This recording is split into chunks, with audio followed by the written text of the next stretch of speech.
Well, it's Saturday again. Well, it was Saturday, but hey, let's hope this episode's not on thin ice. I'm so fucking desperate these days. 1814. Get in! Traveling to the past, there's got to be rules. If I step on a butterfly, it could send ripples through time. Are there side effects to time travel? A bit more black than they show in the movies. Sometimes you see lights under the ice. Stay back! So how do we stay out of trouble? There's something frozen out of the Thames and it's eating people. Plan, let's get eaten. The creature will be fed. Have you ever killed anyone?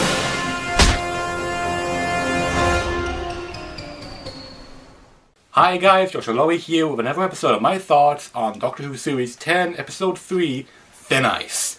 Again, just like the usual, there's going to be spoilers in the episode, so go away, but even my overall thoughts. I thought it was a good episode. I don't know if it's better than the last episode, but I enjoyed it for what it's worth. It's a good historical episode because it takes place in the past, but yeah, I enjoyed the episode for what it is, so there we go. Okay, so the episode picks up basically right where it left off from Smile, with the Doctor and Bill turning up in 1862 or something. It's 18 something.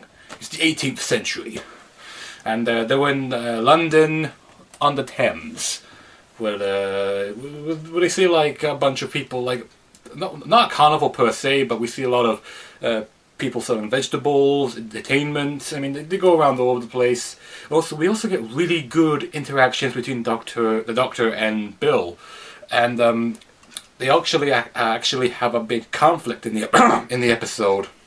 Sorry, you have a big conflict in the episode where there were these kids, which basically like Oliver. Basically, if you've seen Oliver Twist or whatever, you know that Disney movie. If you haven't, go check it out. It's a pretty good movie.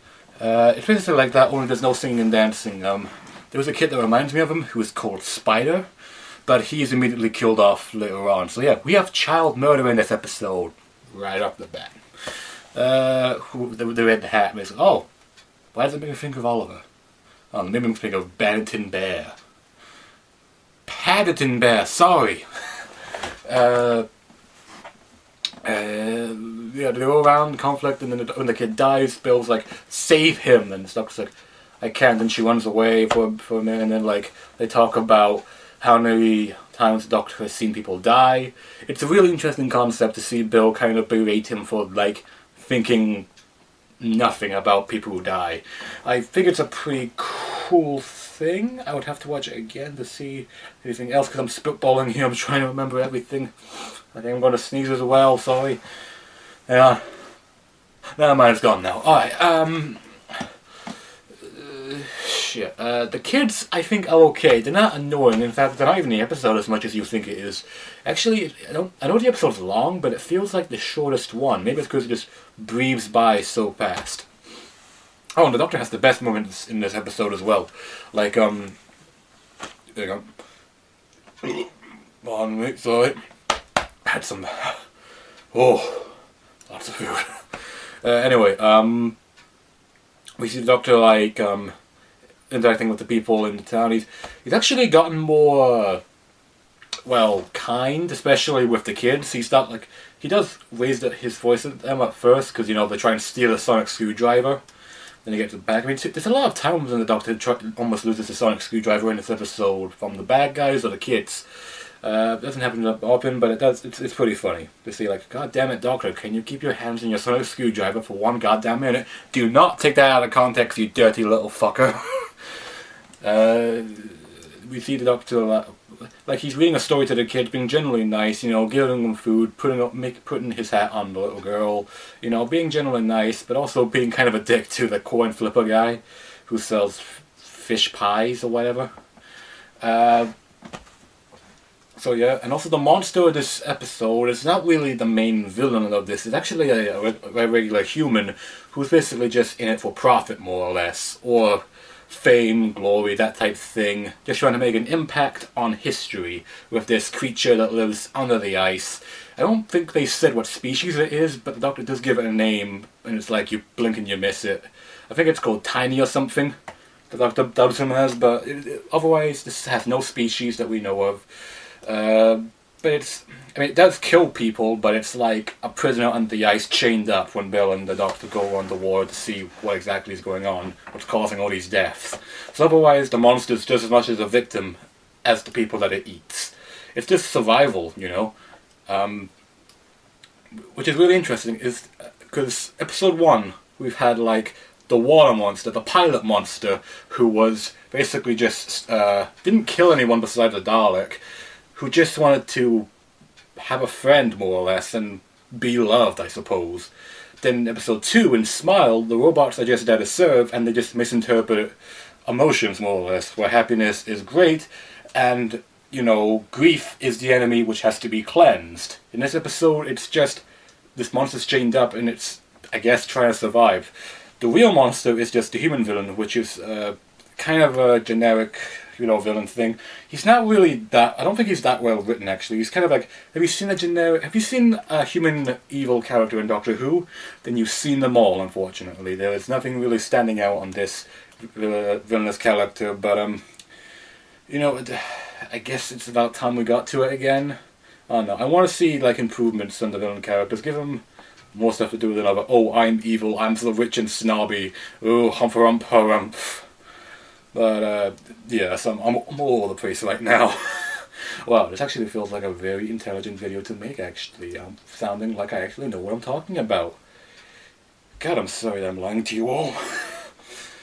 Bill has some pretty good moments. I am really starting to like her character even more and more. She's like the new conscience for the Doctor, and I really like the dynamic between Bill and the Doctor. It's student, teacher. They even say it out loud. I'm your teacher, I'm supposed to tell you what to do. That's really good. I don't think we've actually ever seen that in New Who. I think we've seen it a few times in Old Doctor Who, Classic Who, whatever. You've seen it before, when I think it was when the first Doctor came around. He was more of a teacher, but a grandfather. Basically, I'm just glad that we're giving the Doctor something else other than a love interest. I know I talked about it last time, but I like this dynamic, knowing that they're not going to get together anymore. They've become really good friends and a really good student and teacher. And maybe the student will one day surpass the teacher. That's really unlikely because the Doctor is really 200 years old, apparently. Literally 2000. He's old. So yeah, really like that dynamic.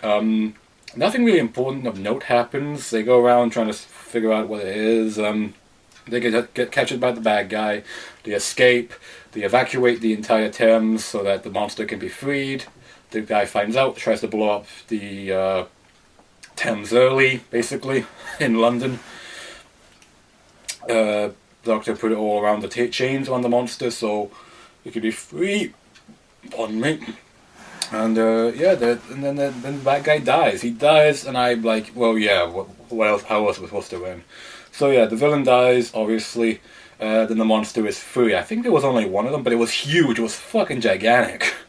So yeah, and then they go back to the present day after giving the bad guy's home to the street kids, who are all but thankful.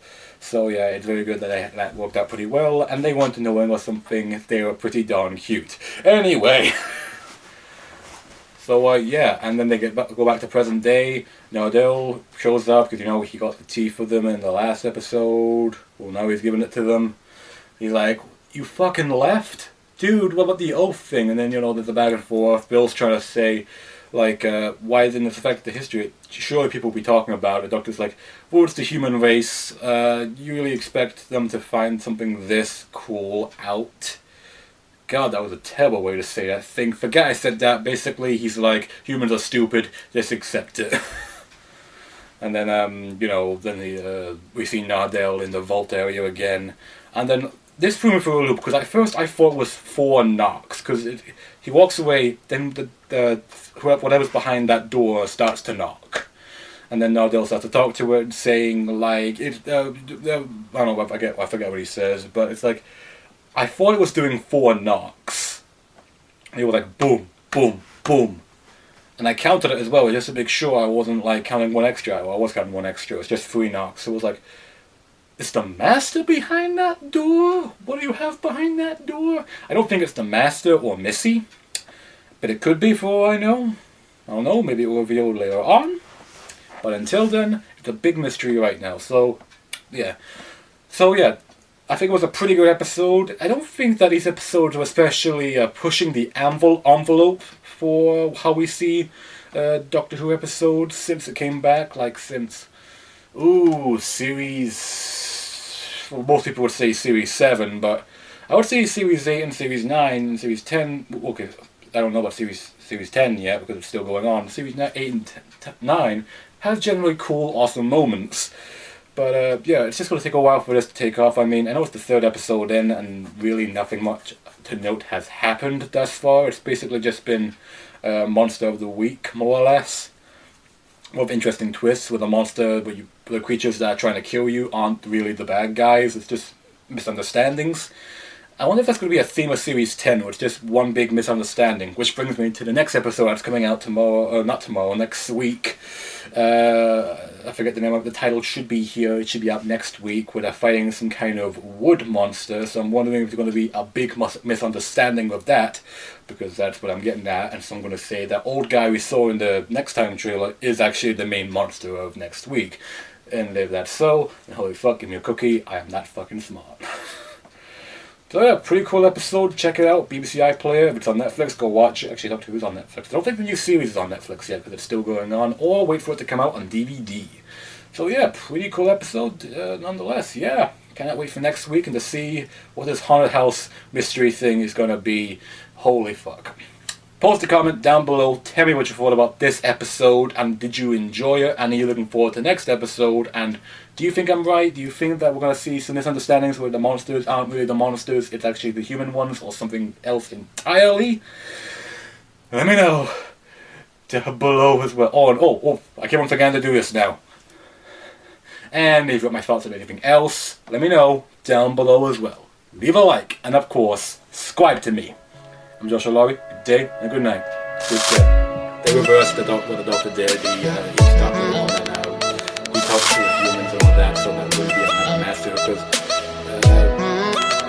there's like a cool explanation in how. I'm going to try and sum it up more or less. Basically, the people... Now, if you'll excuse me, I have to take care of that monster in the street. I'm not getting paid enough for this.